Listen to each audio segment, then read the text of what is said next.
ಇವ್ರು ಯಾಕೆ ಇಷ್ಟೊತ್ತಾದರೂ ಇನ್ನೂ ಬರಲಿಲ್ಲ? ಬೇಗ ಬರ್ತೀನಿ ಅಂತ ಹೇಳಿ ಹೋಗಿದ್ದಾರೆ. ಟೈಮ್ ಬೇರೆ ಆಯಿತು, ಹಾಸ್ಪಿಟಲ್ ಅಪಾಯಿಂಟ್ಮೆಂಟ್ ಬೇರೆ ಇದೆ. ಯಾವಾಗ ಬರ್ತಾರೋ ಏನೋ, ಸಾಕಾಯಿತು. ಇವ್ರು ಬಂದ್ರನ್ಸುತ್ತೆ. ಬಂದೆ. ಎಷ್ಟೊತ್ತಿಗ್ರಿ ಬರೋದು? ರೀ, ಕುಡ್ದಿದ್ದೀರಾ? ಇವತ್ತು ನಾವು ಹಾಸ್ಪಿಟ್ಲಿಗೆ ಹೋದಾಗೆ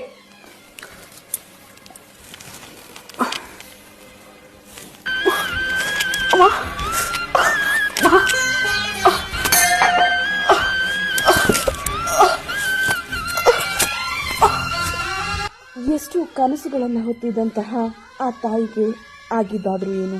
ತಮ್ಮ ಕ್ಷಣಿಕ ಮಾತ್ರದ ಸುಖಕ್ಕೆ ತನ್ನ ಹೆಂಡತಿಯ ಆರೋಗ್ಯವನ್ನೇ ಮರೆತ ಈ ಮನುಷ್ಯ ಮಾಡಿದ್ದಾದ್ರೂ ಏನು?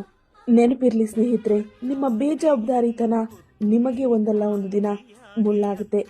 ಆ ಮುಳ್ಳಿನಿಂದ ನಿಮ್ಮ ಪ್ರೀತಿ ಪಾತ್ರರನ್ನ ಕಳೆದುಕೊಳ್ಬೇಕಾಗತ್ತೆ. ಎಚ್ಚರಿಕೆಯಿಂದ ಕೆಟ್ಟ ಕುಡಿತ ಚಟದಿಂದ ಹೊರಗೆ ಬಂದು ನಿಮ್ಮವರ ಜೊತೆ ನೀವಾಗಿರಿ.